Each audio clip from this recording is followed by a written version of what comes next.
Good evening, everyone, including audience via live.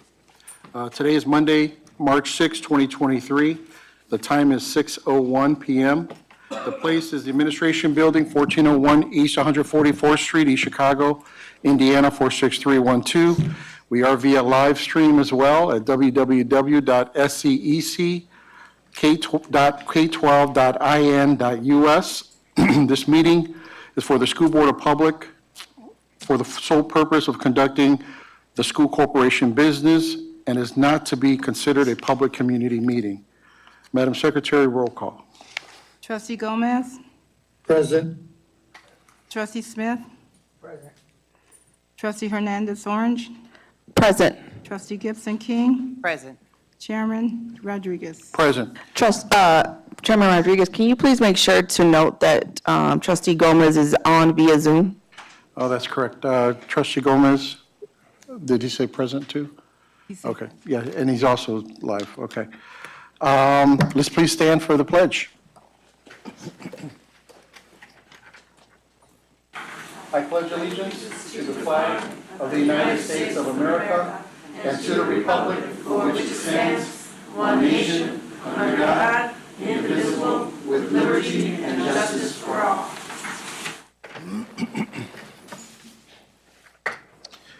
So I guess we jump straight into our business portion of the meeting, the approval of the agenda.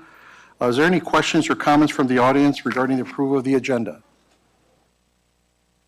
Hear none. Do I hear a motion to approve the agenda?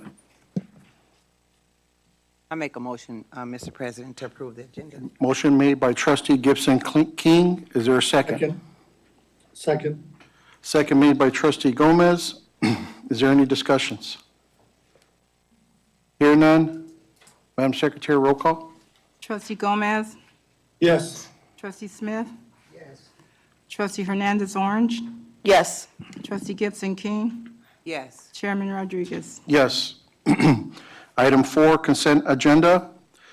Is there any questions or comments from the audience regarding the consent agenda at this time? Hear none. Do I hear a motion to approve the consent agenda as written? Make a motion for approval. A motion made by Trustee Smith, Second. second made by Trustee Gomez. Any discussions? Trustee Rodriguez? Trustee Hernandez Orange. On page 1, check 112250, there was a per diem check that was made to one of the trustees, yet Trustee Gomez did not go to the meeting. So I was just wondering why this is still being put on there. I think we should have that removed, seeing as you should never have received a per diem check. So I would like to actually make a secondary motion for the consent agenda, removing item 112250 from the claim docket. Is there a second? Second. Second made by Trustee Smith. Is there any discussions on the second motion? Mr. President, Trustee Gomez? perhaps you could ask our board secretary about the check that was written. I had identified to her that I was not attending that.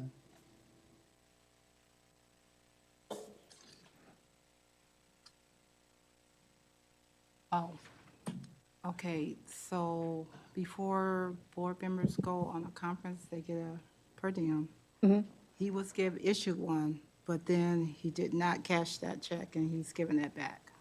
Right, so previously, I think we had just in discussion, I could have sworn there was already a policy, and it might have just still be in second reading, correct me if I'm wrong, Attorney Harris, but we wanted to make sure that we cancel at least 48 hours in advance because of hotel as well as checks. So I was just wondering, when was the actual cancellation? Because I'm assuming they wouldn't have made that check. Case. I was not. I can answer the question. Yeah, There was no Trustee hotel Gomez. involved. This is simply a per diem, which I returned to Diane Bigham. There's no more to discuss. Okay. Any other questions or comments, or any other questions from the board? Madam Secretary, roll call? Oh, I'm sorry. Let's reflect what we're approving, or what we're motioning on. So we're motioning on the second motion, which is to remove the per diem that's on the Yes, the report. 22150. Correct. Yes. Okay. Madam Secretary, roll call. Trustee Gomez? Yes. Trustee Smith? Yes. Trustee Hernandez Orange? Yes. Trustee Gibson King? Yes. Chairman Rodriguez? Yes. Now for 3.01, the approval of the agenda. Do I hear a motion? Or I'm sorry, Madam Secretary, roll call. Of the consent of the agenda consent with the agenda. amendment, correct? Of the Of the consent amendment. agenda. Of the consent agenda. With the amendment. With the amendment. Correct. Trustee Gomez? Yes. Trustee Smith? Yes. Trustee Hernandez Orange? Yes. Trustee Gibson King? Yes. Chairman Rodriguez?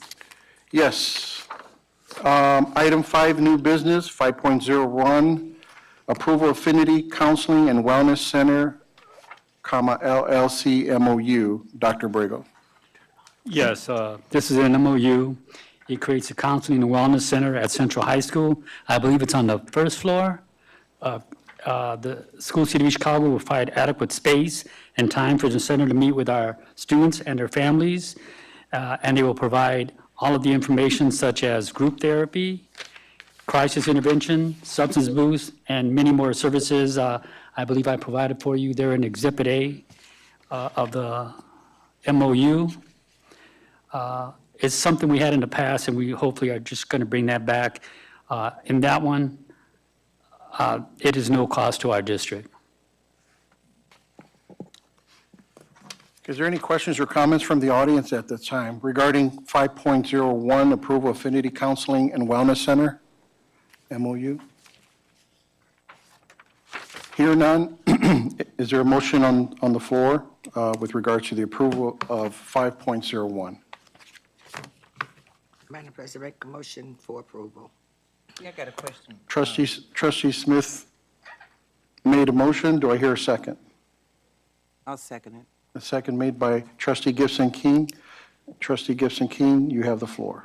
Yes, for Exhibit A here in this packet, Mr. Ambrego? Yes. Are these all the services that they will be providing on the back of here? Yes, Exhibit A, it says, I only said a couple here, but there's many more that are on their MOU. And you say this is of no charge to the schools, right? No charge. And they are already in the school? No, we're getting ready to put them in the schools. So they have not been in the schools? They're in What the the- school. Oh, they are in the schools? They in the schools? They're in the schools. Oh, they're in the schools, we're reorganizing. Yes, they're in the schools. They've been in Okay. the They've schools. been there. I apologize for that.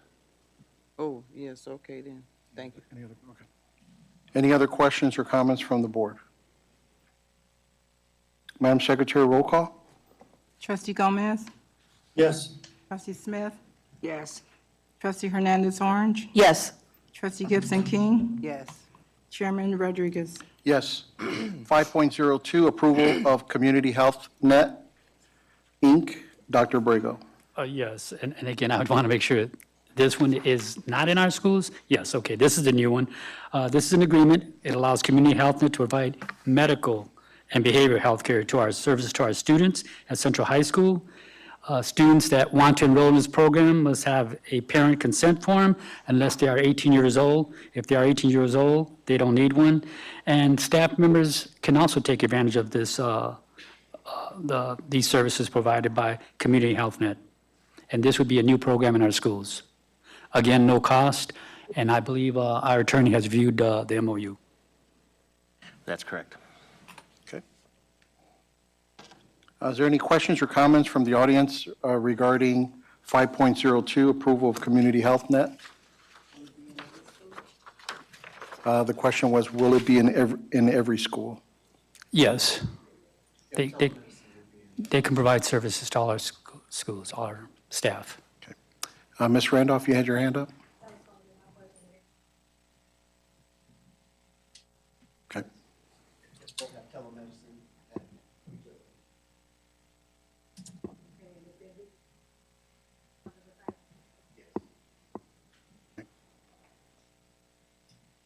Is there any other questions from the audience?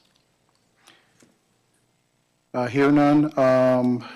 Do I hear a motion for approval of 5.02 from the board? I'll make a motion for approval. Trustee Smith makes the motion for approval. Is there a second?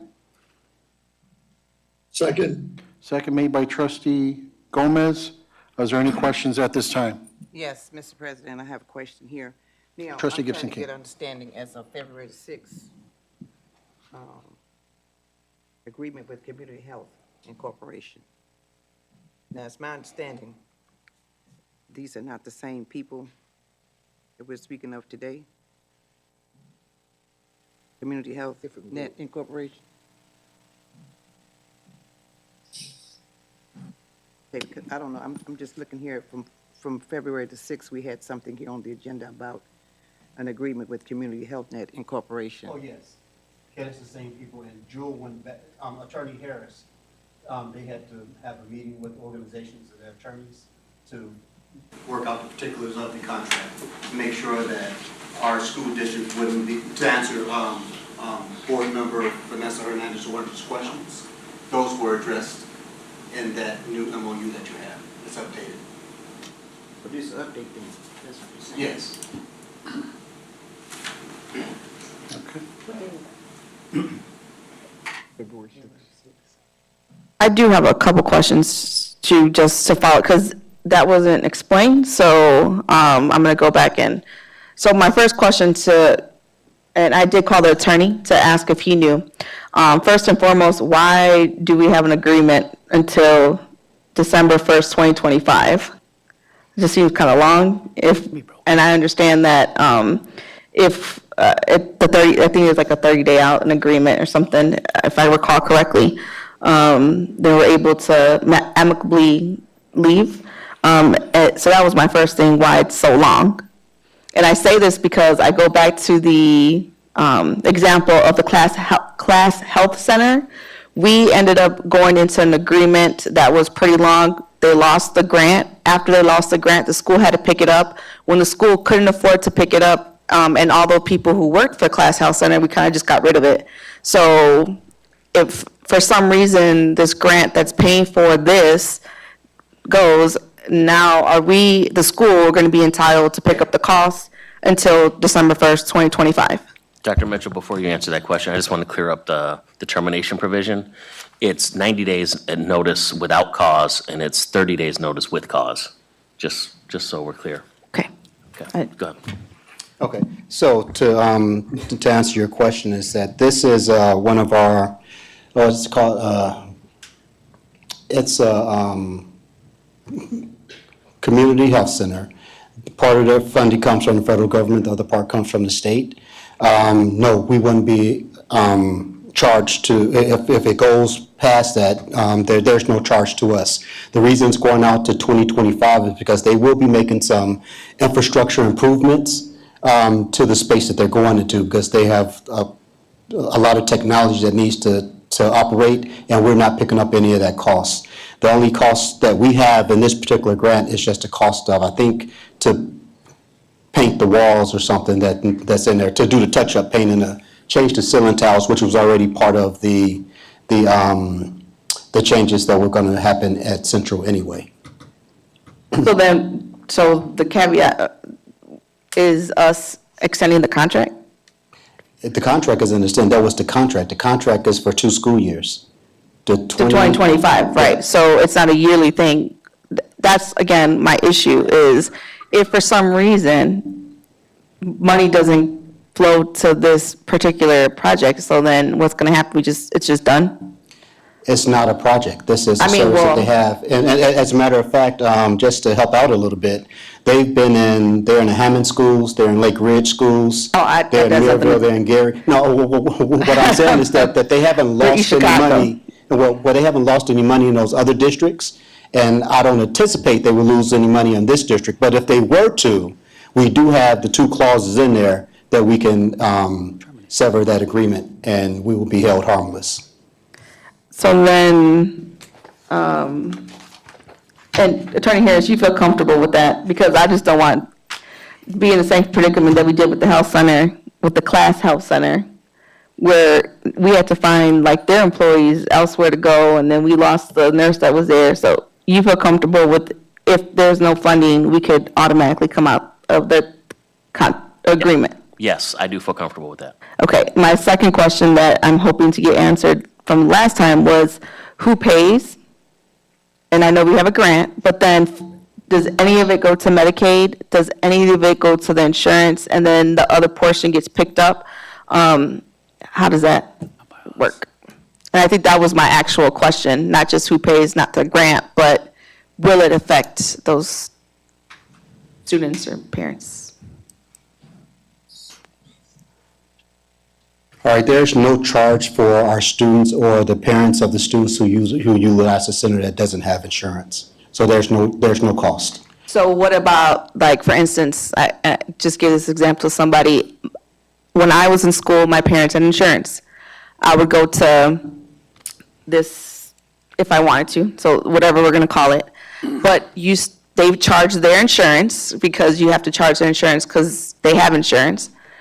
And the other part is supposed to get picked up by this grant. Is that how it's working, or is it just that the entire thing gets picked up by the grant? All right, the way that you explained it first, that's how it works. If a person has insurance, because it is federal and state funds that we're dealing with, they will want to build that insurance company. If the person doesn't have insurance, then the cost is picked up by the organization. So if there's a difference, as I think you're saying, if there's a difference between what the insurance pays and what the center pays, that becomes, that's picked up by the clinic, because the whole idea is that there is no charge for our students. So it's almost similar to the COVID shot, right? If you were needed to go get COVID, you had insurance, they would ask you for your insurance. If you didn't present your insurance, they would give you the shot anyway, and it wouldn't be a charge to you. So it works pretty much the same way. Right, so that was my issue with it last time, because like I said, I was in the athletic department when kids would actually get charged, or their parents would get charged unknowingly, and then they'd go back to the child and say, well, what doctor did you go to? And they went to something in the school system. Well, if the parent doesn't know and they're getting charged for it, but now they have to actually pick up the charge because the child signed off on it. So now that parent is paying, whatever, right, the double and or just whatever All amount right. that was.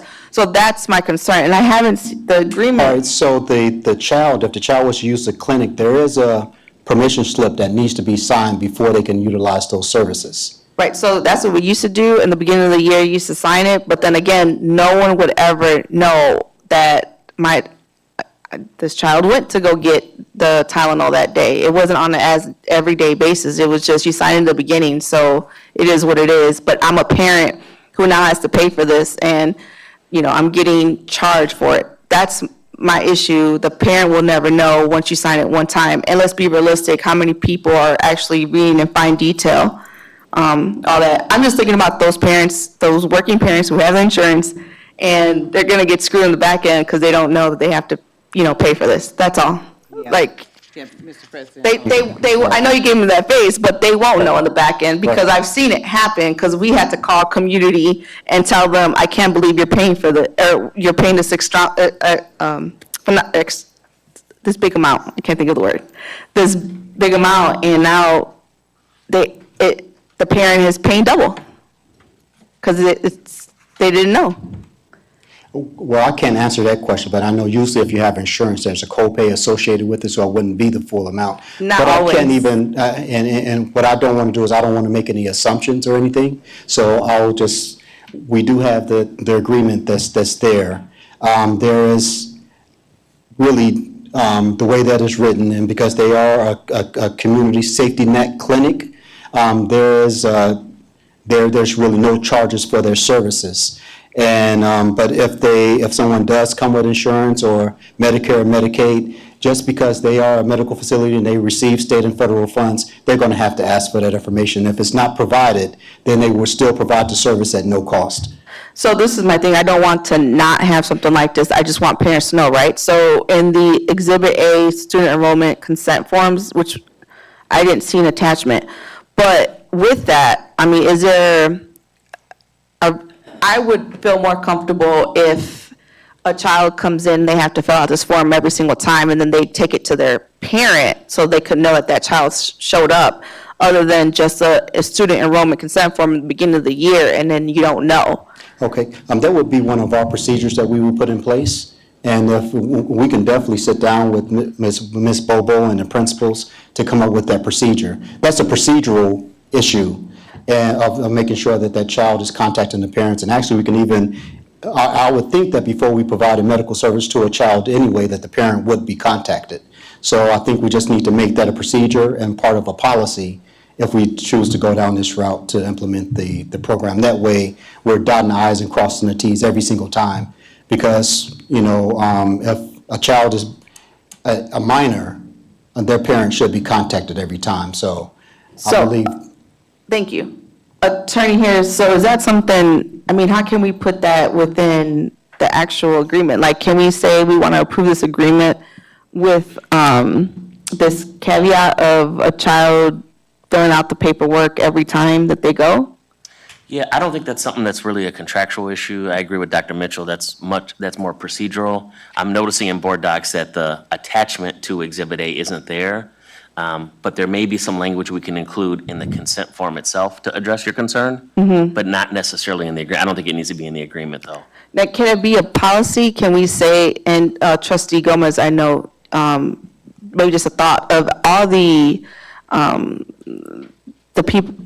services that we have in our school system, that we put something together where they consent not only at the beginning of the year, but every time they go to, I guess, a clinic or something, or just so that parents could be aware of what their child's, you know, doing? Is that a thought, Jewel, Attorney Harris? So it is a thought. I guess I would like to hear some feedback from Nurse Bobo to see how practical that is. You know, on a day-to-day basis, I don't know if that is possible or not for them to get that form. So if it turns out during the course of the day, a child needs to go and get some type of care, I don't know logistically, how do they get that consent form signed during the course of that day prior to getting the care that they need? So I think we should get some feedback from Nurse Bobo before we make any changes. But either way, those changes should be to the consent form itself and the procedures that are implemented to carry out the program, not for the contract that's before you now. Okay. I just don't know what. Is there any other questions from the board? All right, Madam Secretary, roll call. Trustee Gomez? Yes. Trustee Smith? Yes. Trustee Hernandez Orange? Yes. Trustee Gibson King? Yes. Chairman Rodriguez? Yes. 5.03, approval of MOU with communities and schools of Lake County. Dr. Abrego. Yes, Board President, the School City of Chicago wants to extend our partnership with the communities and schools. We have a partnership going now. At this point, we want to extend it. So they are in the process of applying for a grant, and the superintendent has written a letter of support for them. We want to make sure they get that grant. And if they do get the grant, it will provide a full-time site coordinator at Central High School. We have 1,000 students there. We have one site coordinator there now. With this coming into place, we would have 2 at Central High School, which would make it much better. It would also provide for a full-time site coordinator at Lincoln Elementary, and we chose Lincoln Elementary because that's where it seems that the most need is there.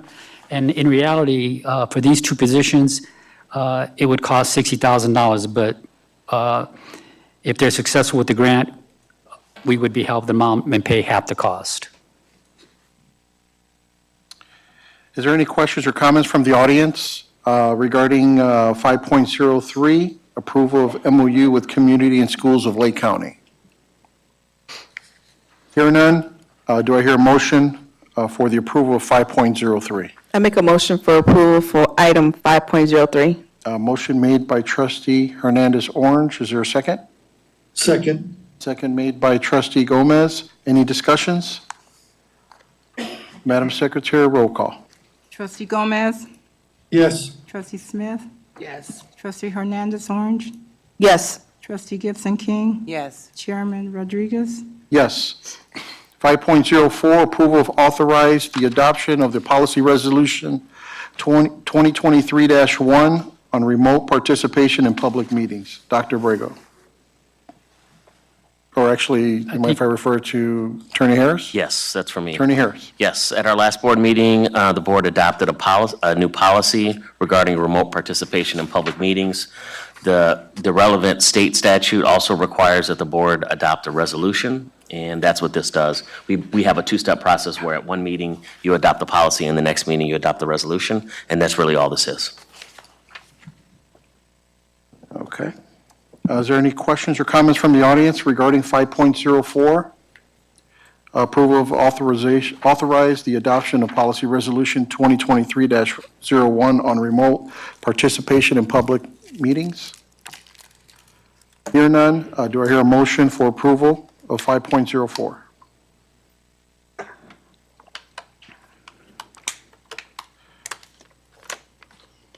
Mr. President, I move for approval. Motion made by trustee Gomez. Do I hear a second? I'll second. Second made by trustee Gibson King. Is there any discussions? Yes, I just want to make sure I read this policy. I just want clarification. How many remotes can we actually participate in? No more than 50%. Thank you.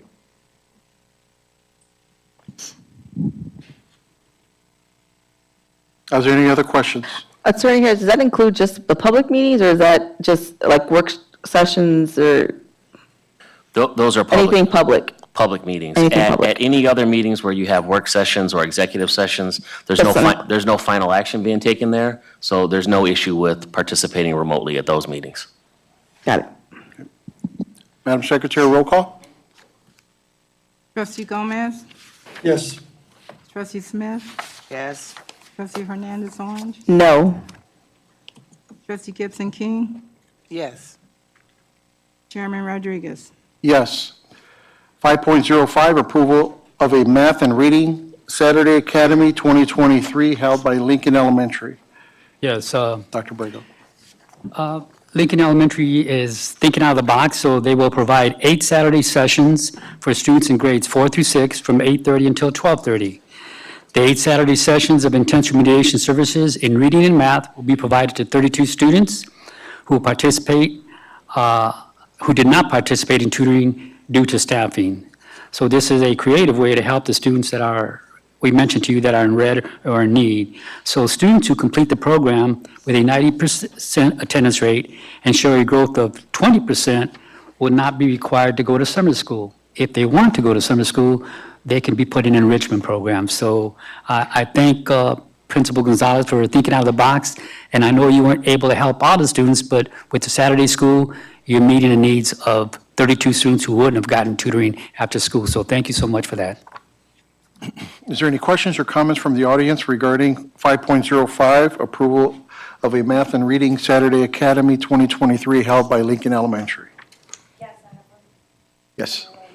Yes, ma'am.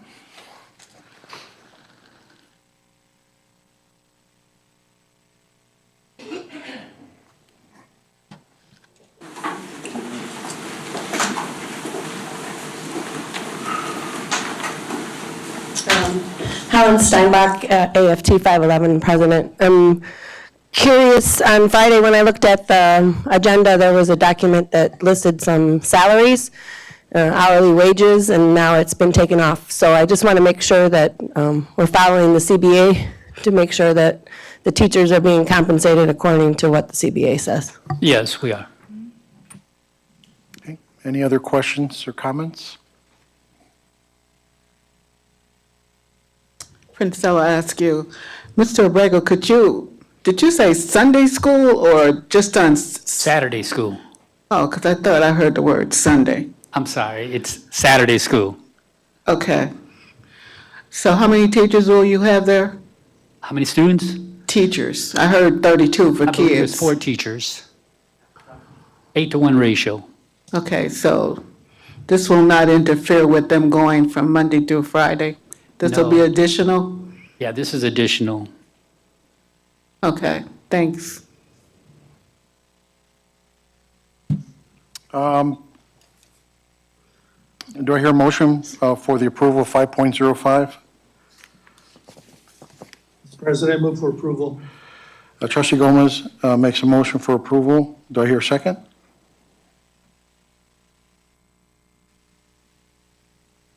I'll second it.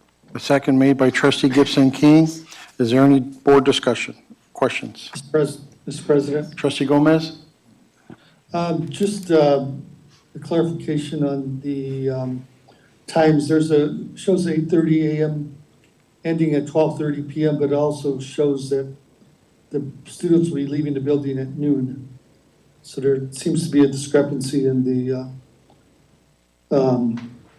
times there. I'm not sure if somebody can address that.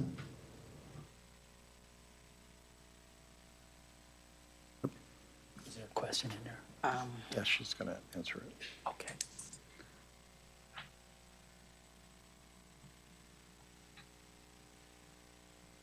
We have the 12:30 time because some students' parents are late picking them up.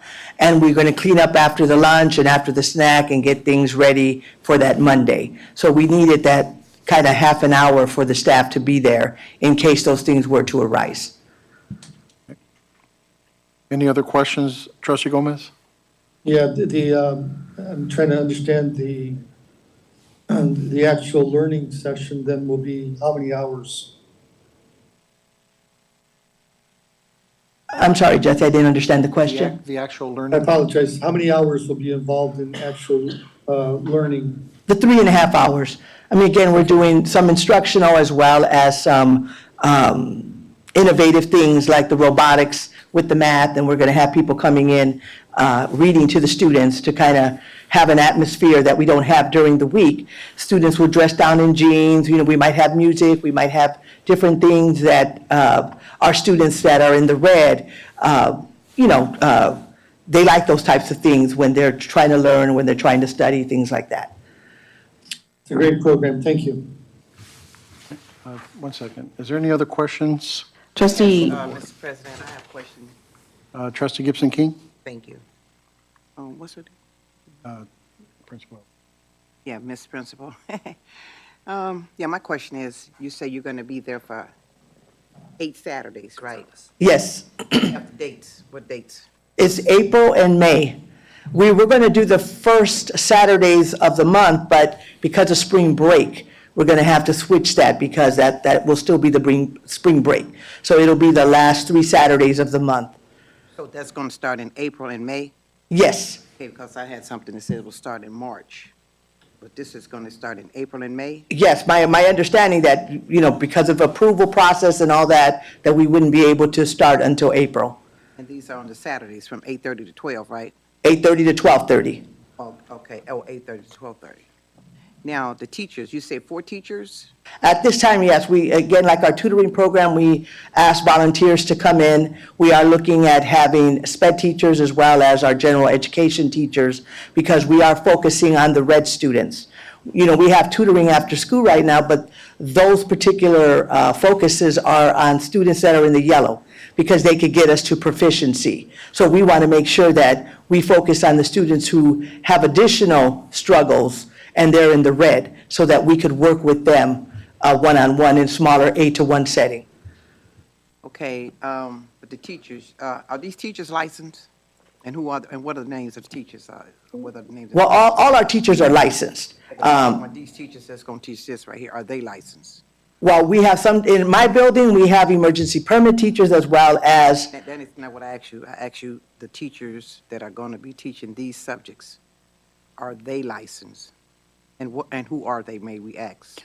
again, I'm sorry, well, okay, well, are they licensed, these 4 teachers? good question. yes, the teachers that we have will be licensed. Okay. And then one more thing here. And this is going to be from K to 6 or from 4 to 6? 4 to 6. Okay, from 4 to 6. And then the goals and the objectives are what? Yes, we will, we weren't sure we were going to get approved. So yes, we do have our goals and objectives. And again, it's based off the NUIA data, the struggles that the students have in those particular areas. That's where we're gleaning our academic help with the students. One more question, Mr. President. Mr. Ambrego, if you don't mind, can we get the goals and objectives, a copy of those? Well, The board. I want to say, you're going to look at the students' data, right? Yes, Whatever their weekend, they have to address that area, because what they're trying to do is they're trying to grow 20%. If the student needs help in a particular aspect of, or standard of math, that's what they're going to address. And they'll know if they're successful by the growth of the student. But we can get you in writing, once your program is approved, she can give you a detailed version of everything. Trustee Hernandez Orange, did you have a question? I was just telling that she could ask to see if there's like a beginning point and an end point, so you could see how much they've improved from the beginning point to the end point. So that could be a goal, if that's what you're asking for. They should be able to provide that. And that's without the testing. That could just be those individuals that you're actually focused on. They could do an end of the program and a beginning of the program, end of the program, so you get your answer. That should be a goal that she's looking for. I'm assuming that's what you're kind of asking for? Yeah, something to measure. yes, Right. students will get a certificate if they participate in 90% of the program and show 20% of growth. They can only get exempt from summer school if they have that growth plus participation. And if they do, they can, as the superintendent said, go to summer school for enrichment. So again, we're just trying to provide something where parents have asked us and said, what can we do besides after school? Is there anything else that we could get our students in? Because again, it is based on the number of teachers who will work a program. So some teachers have weekends off, so they volunteered to say, yes, we can do this program for you on Saturday morning. So I think what she wants is just the license, that goal, and then she wants to be able to see the data to back that. That's the key. I think I'm going to try to help you out a little bit if I can. And this is what I think we're looking for. You have a student in 6th grade. They're reading at a 4th grade level. Right. So we have the documentation we want. The student started off reading a 6th grader reading at a 4th grade level. After your program, where was the student? Did the student get to 5th grade level or 6th grade level? That's the data we want to see. Am I correct? Is something like that? Ms. Well, Gibson? yeah, I mean, that would just be one example. That would definitely be a big growth. No, it could be done, though, but I'm saying, that's the kind of data that we're looking to see measurable. yeah. Absolutely. We will have, where they started and where they ended, if they have 90% participation. Yes. The growth part is what I'm talking. Yes, and the 20% growth. There you go. Any other discussions? Yes, I have a couple questions. Trustee Hernandez Orange. First and foremost, you said licensed teachers only would be participating, correct? Yes. Licensed meaning not, EP. you want it, they're going to be teachers licensed, not emergency permit licensed, correct? Well, if you're making that distinction, yes, an EP is licensed in the state of Indiana, but yes, if you want license that has been, held a license for more than a year, yes. So not licensed teachers, as in licensed, not EPs. So you might have EPs that are going to be the teaching. Yes, in my building, as I mentioned at my last meeting, 60% of my teachers are new. So does that have some, are we going to run into problems with the teachers union if we are using EPs? Right, that's what I want to know. So if they're EPs, no. Okay. If their pair is working as teachers, then that's a different story. Yes. The emergency permit teachers are okay. So they not licensed teachers, they just on a permit, right? Yeah. So they not licensed, right? No. Oh, she They said have they an were licensed. emergency permit license. No, you asked the question, you asked license. That's why she just, Okay, I hear you. right, EP's technically considered licensed. So that's one thing. Second thing is, if, and I guess this is something that inspect what you expect. So if Lincoln has teachers that are not passing students, but we have some teachers at different schools that are passing students, why would we use the same teachers that are not passing students if the kids are not getting it in that classroom during the school day? Have we opened it up to different schools to come in and teach the children? Because maybe I learn better from Ms. Gibson King than I do from Mr. Rodriguez. Has that ever been a thought? Absolutely. Right now with our tutoring, we have teachers that are not in that same grade level teaching students after school. That would probably be when we post a position, the same thing. But keep in mind now, our students in our building have built a relationship with the teachers in the classroom. And I do get what you say, because if they're not making gains, while they're in the classroom, maybe there's something to be asked about that. However, because they need that additional support that they can't get in the classroom because there's 20 other students in addition to those struggling learners, this will give them that capacity 8-to-1 to give them what they need on Saturday. I understand. I think this is not the first time Saturday school has been talked about in the school district. So I hear what you're saying, but I never asked the question of if we have failing kids, then why are we not, or failing students, why are we not asking those teachers who are actually passing students to be able to, and maybe like we use in school day a co-teacher, who we have like an excellent teacher to help. Like you said, they're all EP students, so are EP teachers. So why would we not want a licensed teacher from a different district, in the district, who is excelling to teach an emergency permit teacher who is brand new, might not know, just a thought. Because now you're able to do that because you have a stipend to be able to do that on the weekend. And definitely, I understand that, but my understanding last year was we couldn't get anybody to teach at Lincoln, so our students were at Washington. So again, that will be posted and anyone could apply for that position. I would hope that we could get some other teachers from other buildings, as you say, but I think. I'm saying for Saturday school. Yes, for Saturday school, is what I'm saying, for Saturday. So you are going to post to see if people want to do? Yes. So it'll be posted for the entire district. I'm hearing this correctly. If they want to come to Saturday school and help, we're going to take those that are not EPs, we're going to take them instead? I believe that's the way Ms. Gutierrez and I were working it out, yes. So I just want to make sure, so I could, because this will come before us to approve, right? As a stipend. And then okay, sounds good. The last one is the ESSER fund. It's coming out of ESSER 2. So I'm assuming this is falling under remediation? Okay, that's all. Thank you, Ms. Gonzalez. You're welcome. Well, I just have one question. Oh, I'm sorry, Ms. Gonzalez, one more question. Oh, no. Trustee Smith? Well, my only thing was, I see everything's in place. I see the teachers, clerks, maintenance, security, administration. Have all of these entities been notified? Also I see breakfast. Who's going to be in charge of the food services? Are food services coming out? But like our tutoring, we have to get someone to pass out the lunches or the snacks that they give us at the end of the day. I'm sure that's probably going to be the same. I did speak with the food service person, and she told me that she would have bagged lunches in the freezer that we could, or the refrigerator that we have access to passing out. Okay, now, one more question. Sure.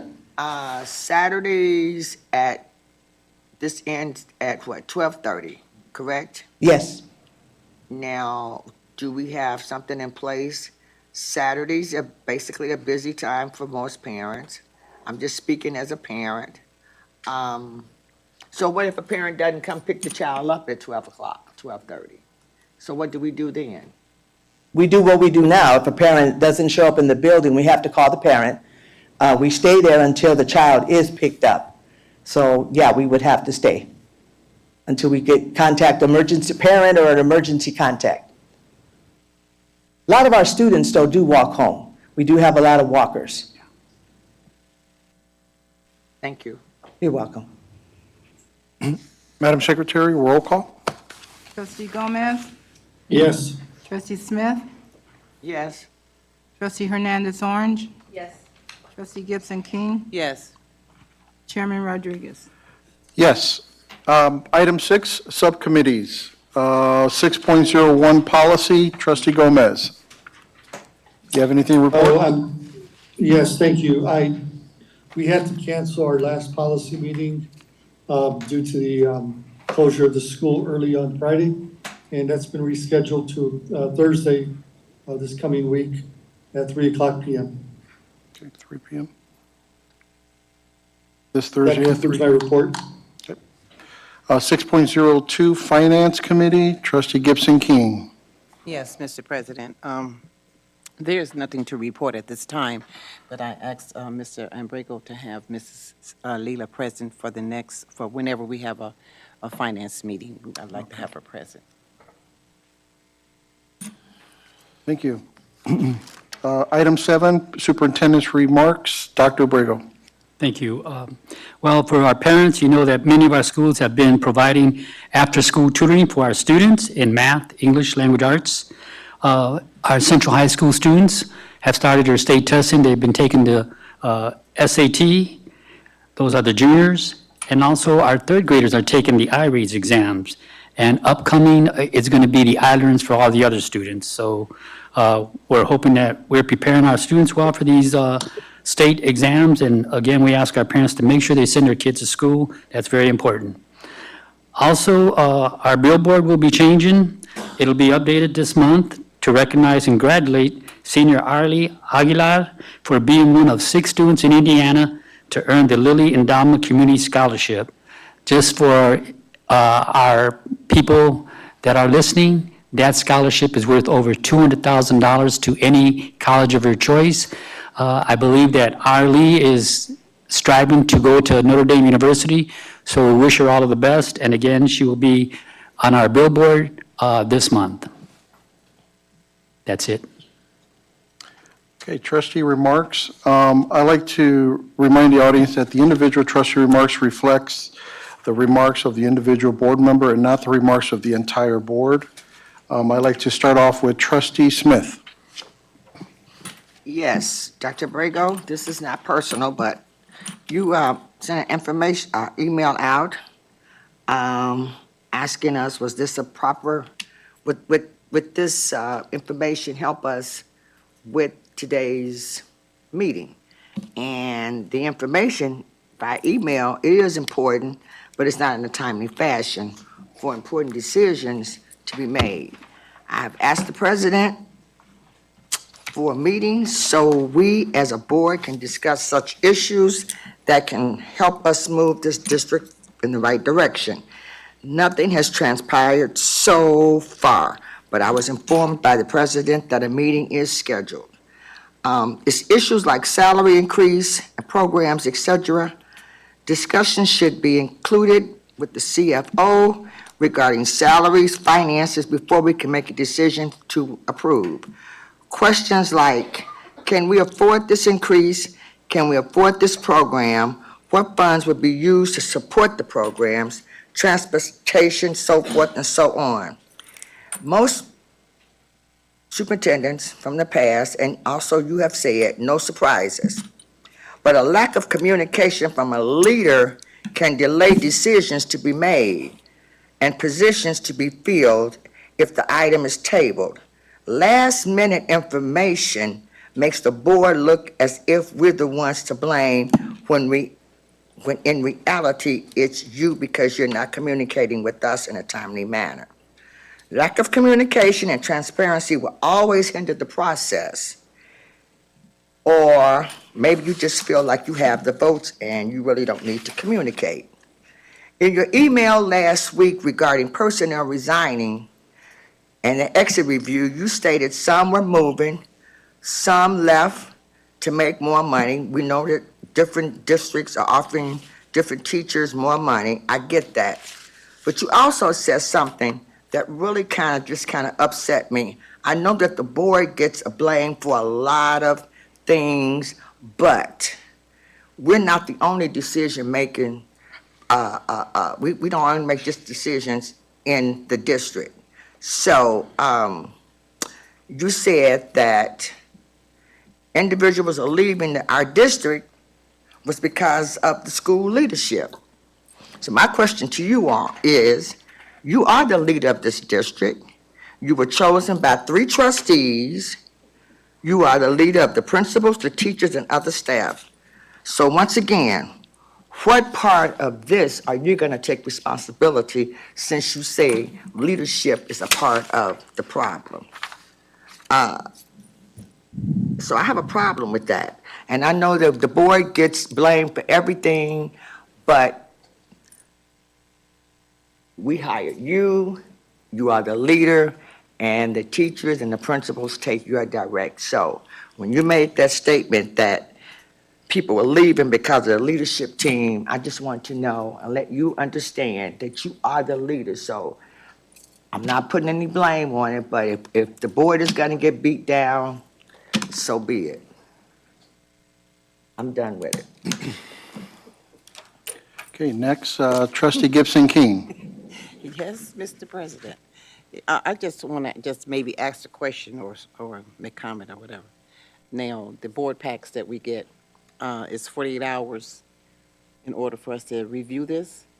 Now, is the weekends counted in that 48 hours? That's Attorney Harris' question with regards to open door law. It's not an open door law issue in terms of you all receiving your own board packet. The open door law is related to information provided to the public and the public's notice regarding meetings. That's what that 48-hour requirement is. But as far as how far in advance you want to see the board packet, that's entirely up to you. You as a board really? can make it a policy, and in particular, the board chair, to say, hey, this is the cutoff. By this date, everything needs to be put in, and on such and such date, that's when the board packets go out. So Hear that, that's Mr. just an internal procedure. All right, Mr. Jesse, you hear that now?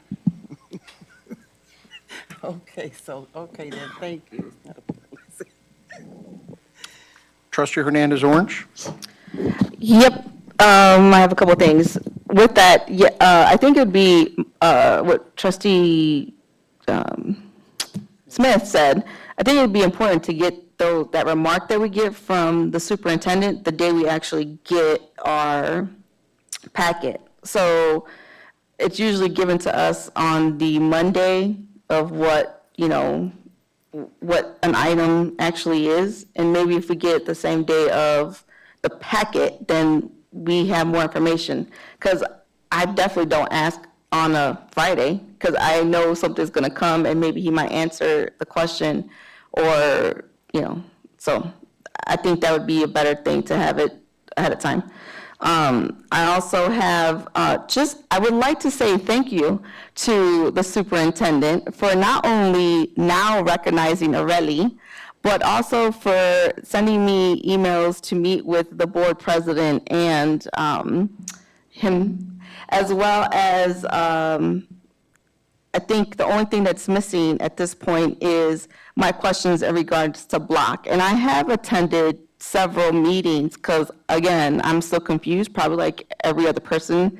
And I asked him to please review the last meeting so that he could answer the questions for us. And I haven't gotten them yet. Maybe we'll discuss it on that day, but I just want to make sure, again, from what I saw in this meeting, first and foremost, because I see it out there in social media, this building is not yet sold. There's talks about selling this building. No, the city does not own this building. But when we ended up meeting with the Smiths Associates, in order to save money, the first thing they stated was, we should sell this building because it's the worst that's intact. This is not intact at all, as you can see when you walk in the building. That's number one. Number two thing that they said to do, and the reason why I said this, because it's the easiest thing, you can go back on YouTube and see it, but it would be moving the Cary Gosh preschoolers into their school buildings, because those transitions would be quicker. So I want to make sure, I know in the meetings it says that that the consolidation was something that was said, but that was the third thing that was said. there was 2 others before this third thing because of the fact that it's an easier transition to do number 1 and number 2. With that, the block consolidation questions I had after seeing the very last meeting is still the same, as in, have you checked with the police and have you checked with the fire to see if this is something that they're okay with? How are you going to do a quick turnaround for the food? So now I'm hearing we're going to have 500 kids in each cafeteria with the, again, we ended up selling our old equipment, so now it's more compact. And example was when we ended up having that drive-through for Thanksgiving, and we couldn't actually feed the 200 plus that we had there. So how would you end up doing that quick turnaround for food? The other thing would be, how will students be bused? So the rumor is the students actually are going to have to go on the buses with the high schoolers. So there's a moot point of, if you're trying to separate them during the school day, why would you have them on the school buses when they're closer contact? Now, again, rumor, if I had the information, I wouldn't listen to the rumor. Then the same scheduling. So when I went to the meeting, it was posted that it was the same schedule, literally the same schedule. So I know it was also said that teachers from the junior high would transition their students from that class in the Z wing all the way to the gym and or the R wing. And I'm assuming that that's, meanwhile, the other classes are actually going, through, because even if it's not the same bell or whatever, you still have the 5-minute pass people who are going to go through that whole, through the walkway. So regardless, there's going to be a mixture of the high school kids and the junior high kids. So that's a question. And have we talked to our teachers? Are they going to want to take kids like they're in elementary school, let's go on the line and go to the R wing and whatnot? I think that's demeaning to them at this level. On top of that, I've heard that one of the reasons that we want to do this consolidation is because we want to make sure, because we have more teachers at the high school, and if they happen to have an open period, then possibly they could go to the junior high and help the junior high with their kids. But is that something that those teachers want to do? And I feel like this is, well, I know I shouldn't say feeling, but I think we should have a discussion with those teachers first. Did we do a survey? I thought we did. I heard that there was one, and about 10% said yes to the consolidation. So I don't know if that's true. I would love to know. I think we should have a survey. And the SIP plan, when are you guys going to discuss to improve it? Is it going to be once the approval happens, yes or no? And then I just want to make mention that we did have in our emails from community members that they are signing a petition for this consolidation plan. And mind you, some of them are not, probably from the school district, and some of them are. But people are trying to tell you that you need to plan a little bit better. And they're trying to tell you this is not something that they want. I really think that we should start listening instead of just doing whatever we feel like our way. That's all. Oh, wait, one more thing. The Central High School esports finished their season 8-3 this semester, and now they're eligible to have a varsity program because they completed their first year. So congratulations to them and good luck to them. And if you look at all the NWI times, you'll see all the cool new gaming locations for our kids. Our students love this, so I'm glad that we jumped on board to make this happen for our students. That's all. Trustee Gomez? No, thank you. Okay. Just have a few items with regards to the 2023 budget session of the Indiana General Assembly. The Indiana School Board, I call it the Indiana School Board Association Bill Tracker. This is a bill list that has been pared down. There's now 68 bills in the tracking list, 38 with regards to education, 38 House bills and 30 Senate bills. There are 5 that I sort of listened at via web. One is House Bill 1428, school board elections. That bill has died, both in the Senate and now in the House. I believe we've actually put together a resolution that we sent down to the Indiana School Board and gave it to our representatives. So that bill was proposing the school board to adopt a resolution to initiate a change to move the partisan school board elections, which again has died. Second bill was SB 12, materials harmful to minors. That bill has passed through the Senate Tuesday 37-12 and has been referred to the House. When this bill was heard in Senate Judiciary, Indiana School Board Associates did not object to the requirements to provide parents with the opportunity to submit a complaint to the about library materials, but expressed concerns about removing the legal defense in cases where the employee might be charged with a crime of disseminating materials harmful to minors. So this is in regards to, say, an employee that works for the library and say he's giving a book to a child and that book happens to be something that should not been given to the child. They're saying that they want that part removed. Obviously, that's one of the things that they were discussing as far as that they did not have a problem with, but yet they did want that removed. But it did pass, so it's actually heading to the House. SB 391, closure of school buildings. This was actually brought to me by not only our attorney, but this is one I've also been eyeing for the last couple of weeks. It did pass the Senate 35-13 and has been referred to the House.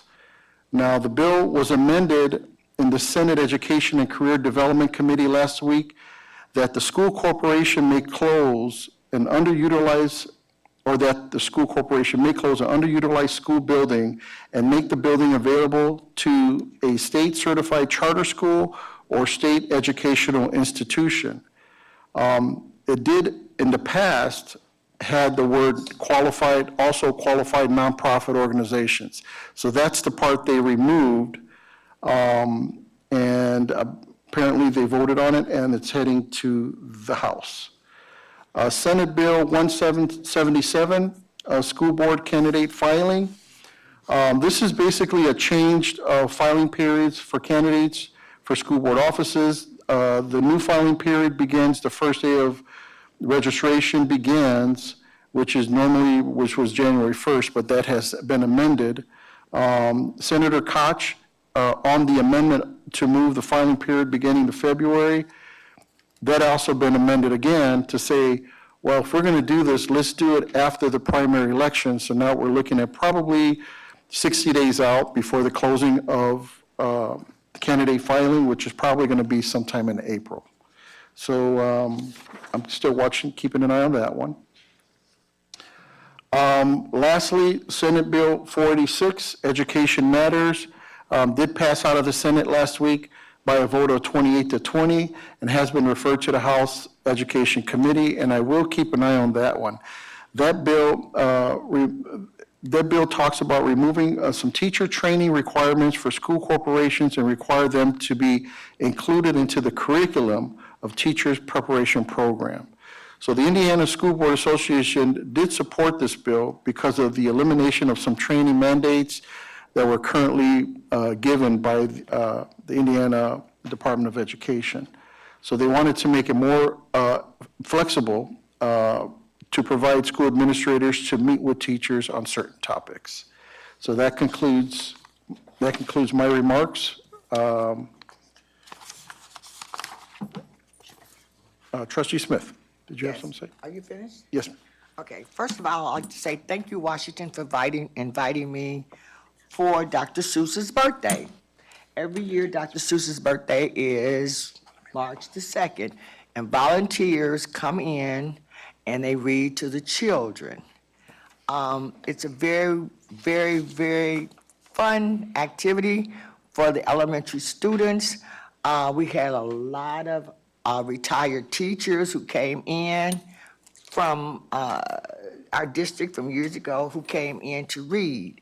It was a lot of fun, and I really think that it would be, we should just celebrate it more, not just Dr. Seuss's birthday, but I think that we should still have volunteers come in at least once a week or once every 2 weeks or once a month to have volunteers read to the students. They enjoyed it.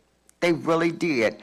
And I did the kindergartens, and me reading with Dr. Seuss, you know, the colors, everybody knows Dr. Seuss, yellow, red, green, hands green, whatever. But they really, really engaged, and they really had a really good time.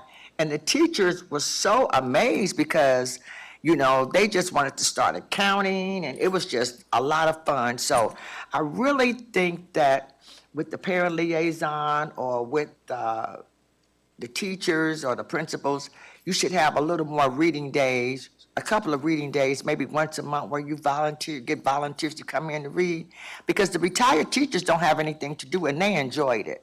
So I really, really enjoyed it, and I just think we should just continue the program. Don't just stop because it's Dr. Seuss's birthday. Thank you. Number 9, public forum, Attorney Harris.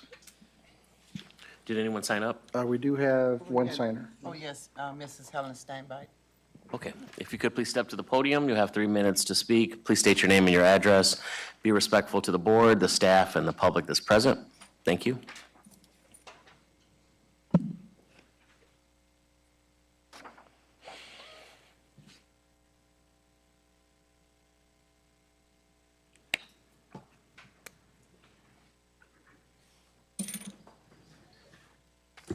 Good evening, I'm Helen Steinbach, I live 5207 East 73rd Avenue in Maryville, Indiana. And I'm here tonight to talk about the consolidation move and asking for Dr. Abrego to make sure that the teachers are included to give input about the move. And as Ms. Hernandez-Orange stated earlier, we have done a survey, the Teachers Union has done a survey, and we're happy to share that with Dr. Abrego when he's ready to meet with us and hear those results.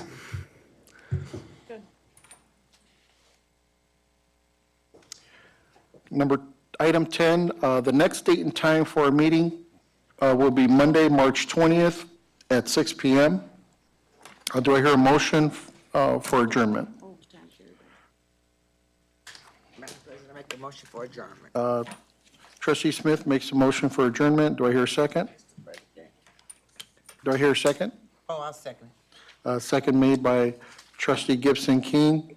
Madam Secretary, roll call. Trustee Gomez? Trustee Gomez? Yes. Trustee Smith? Yes.